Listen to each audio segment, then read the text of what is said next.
اصل درویش تو یہ ہے، درویش وہ ہے جو زبان، آنکھ اور کانوں کو بند رکھے، یعنی بری بات نہ سنے، نہ کہے اور نہ ہی دیکھے۔ برے وقت میں کندھے پر رکھا گیا ہاتھ کامیابی پر بجنے والی تالیوں سے زیادہ قیمتی ہوتا ہے۔ جان لو کہ اللہ ہی کے ذکر سے دلوں کو اطمینان نصیب ہوتا ہے۔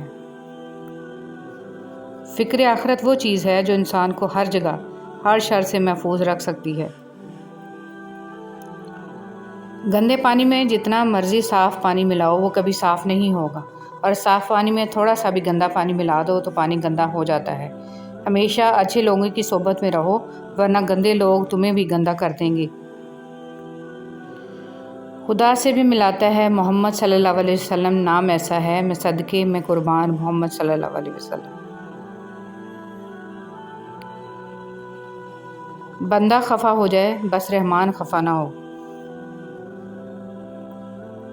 اللہ امتحان لیتا ہے تاکہ صابر رہو، آزمائش میں ڈالتا ہے تاکہ اس کا شکر گزار رہو، رلاتا ہے تاکہ صاف دل رہو، چپ بھی کراتا ہے تاکہ اس پر یقین رکھو۔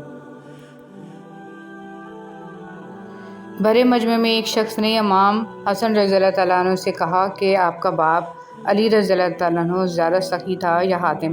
امام رضی اللہ تعالیٰ عنہ نے فرمایا کہ تو بتا۔ اس نے کہا گستاخی معاف، حاتم زیادہ سخی تھا۔ امام رضی اللہ تعالیٰ عنہ مسکرا کر فرماتے ہیں وجہ؟ اس بندے نے کہا حاتم تائی کے 40 دروازے تھے، فقیر پہلے دروازے سے خیرات لیتا تھا، پھر دوسرے دروازے پر آ جاتا تھا اور حاتم اسے پھر خیرات دیتا تھا۔ اس طرح وہ فقیر 40 دروازوں سے مانگتا رہتا تھا اور حاتم دیتا رہتا تھا۔ خدا کی قسم، مولا حسن رضی اللہ تعالیٰ عنہ کے چہرے پہ مسکراہٹ آئی اور فرمانے لگے تعریف کر رہا ہے یا شکایت؟ اس نے کہا مولا آپ کیا فرماتے ہیں؟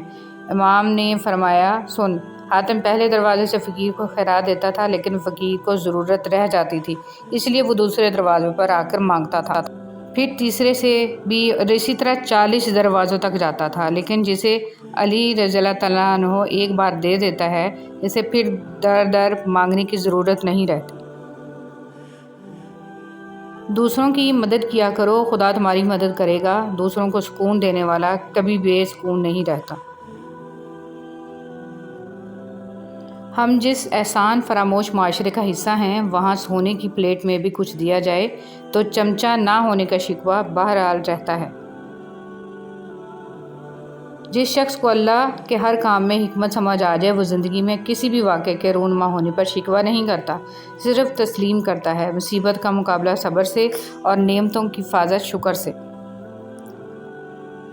حضرت موسیٰ نے گوشت کی پلیٹ کو طور پر جا کے اللہ کو دے دی تو اللہ نے کہا اے موسیٰ تم بھی انسان ہو، آخر گوشت تم نے کیوں نہیں دیا؟ بس یہی تمہارے سوال کا جواب ہے۔ وہ انسان جس نے میرے نام پر اپنا گوشت دے دیا، میں نے اسی انسان کے کہنے پر اس عورت کو 4 بیٹے دے دیے۔ اے موسیٰ جو میری راہ میں اپنا سب کچھ لوٹا دے تو میں اس کے کہنے پر اپنا لکھا ہوا فیصلہ بھی بدل دیتا ہوں۔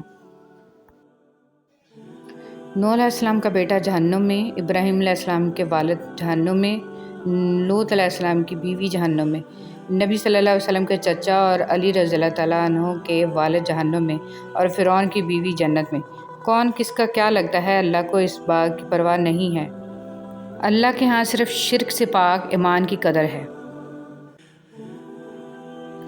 حضرت علی رضی اللہ تعالیٰ عنہ نے فرمایا اے کمیل، جب تمہیں اپنے اوپر سختیاں اور مشکلات نظر آئیں تو زیادہ کہو لا حول ولا قوت الا باللہ العلی العظیم، تاکہ تمہاری مشکلات دور ہو جائیں، اور اگر تمہیں کوئی نعمت ملے تو کہو الحمدللہ، تاکہ تمہاری نعمتوں میں اضافہ ہو، اور اگر تنگی رزق ہو تو کہو استغفر اللہ، تاکہ وسعت رزق ہو۔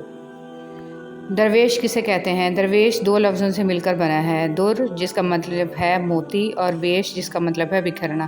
ایسی بات لکھنے والا، بتانے والا جسے معرفت کے سچے موتی بکھر جائیں، اور جہاں بکھریں وہاں صرف معرفت ہی نہیں بلکہ معرفت کے گلستان آباد ہو جائیں، اسے درویش کہتے ہیں۔ رسول صلی اللہ علیہ وسلم نے ارشاد فرمایا آپس میں بغض نہ رکھو، حسد نہ کرو، پیٹھ پیچھے کسی کی برائی نہ کرو، بلکہ اللہ کے بندے آپس میں بھائی بھائی بن کر رہو، اور کسی مسلمان کے لیے جائز نہیں کہ ایک بھائی کسی بھائی سے 3 دن سے زیادہ سلام کلام چھوڑ کر رہے۔ جمعہ کے دن وفات پانے والے، رسول صلی اللہ علیہ وسلم نے ارشاد فرمایا جو مسلمان جمعہ کے دن یا شب جمعہ کو مرتا ہے، اللہ اسے قبر کے فتنے سے محفوظ رکھتا ہے۔ مظلوم کی بد دعا سے بچنا اور ڈرتے رہنا۔ نبی کریم صلی اللہ علیہ وسلم نے معاذ رضی اللہ تعالیٰ عنہ کو جب عامل بنا کر یمن بھیجا تو آپ صلی اللہ علیہ وسلم نے انہیں ہدایت فرمائی کہ مظلوم کی بد دعا سے ڈرتے رہنا کہ اس دعا کے اور اللہ تعالیٰ کے درمیان کوئی پردہ نہیں ہوتا۔ سوتے وقت آیت الکرسی پڑھا کریں۔ جب تم اپنے بستر پر سونے کے لیے لیٹنے لگو تو آیت الکرسی پڑھ لیا کرو۔ اس کی برکت سے اللہ تعالیٰ کی طرف سے تم پر ایک نگہبان مقرر ہو جائے گا اور شیطان تمہارے قریب صبح تک نہ آ سکے گا۔ اصل درویش تو یہ ہے، درویش وہ ہے جو زبان، آنکھ اور کانوں کو بند رکھے، یعنی بری بات نہ سنے، نہ کہے اور نہ ہی دیکھے۔ توبہ: جب توبہ بار بار ٹوٹ جائے تو توبہ ٹوٹنے کی وجہ دیکھنی چاہیے، ماحول تبدیل کرنا چاہیے اور ایک بار پھر نئے عزم کے ساتھ توبہ کر کے یہ سوچنا چاہیے کہ اللہ کی رحمت اللہ کے غضب پر غالب ہے، مگر توبہ کی امید پر گناہ نہیں کرنا چاہیے۔ حضرت سعدی فرماتے ہیں، میں نے کسی کتاب میں پڑھا تھا کہ بچھوؤں کی پیدائش عام جانوروں کی طرح نہیں ہوتی۔ اپنی ماں کے پیٹ میں جب یہ کچھ بڑا ہو جاتا ہے تو اندر سے پیٹ کو کاٹنا شروع کر دیتا ہے اور یوں سوراخ کر کے باہر آ جاتا ہے۔ سعدی فرماتے ہیں کہ میں نے یہ بات ایک دانا کے سامنے بیان کی تو انہوں نے فرمایا، میں سمجھتا ہوں کہ بات درست ہی ہوگی، کیونکہ بچھو کی فطرت اور عادت پر غور کیا جائے تو یہ بات سمجھ آتی ہے کہ اس نے اپنی زندگی کے پہلے دن سے ہی برائی ہی کی ہوگی۔ جب حضرت سعدی نے اس عقائد میں بچھو کی پیدائش اور فطرت کا حوالہ دے کر بد فطرت لوگوں سے علیحدہ رہنے کی تلقین فرمائی ہے، جو شخص اپنوں سے وفا نہیں کرتا وہ غیر کا کیسے ہو سکتا ہے؟ اللہ کی رحمتیں بے حساب۔ نبی کریم صلی اللہ علیہ وسلم نے فرمایا کہ اللہ نے رحمت کے 100 حصے بنائے اور اپنے پاس ان میں سے 99 حصے رکھے، صرف ایک حصہ زمین پر اتارا، اور اسی کی وجہ سے تم دیکھتے ہو کہ مخلوق ایک دوسرے پر رحم کرتی ہے۔ بے انتہا محبت۔ رسول صلی اللہ علیہ وسلم سیدہ فاطمہ رضی اللہ عنہا سے فرماتے، میرے دونوں بیٹوں حسن اور حسین رضی اللہ تعالیٰ عنہما کو بلاؤ۔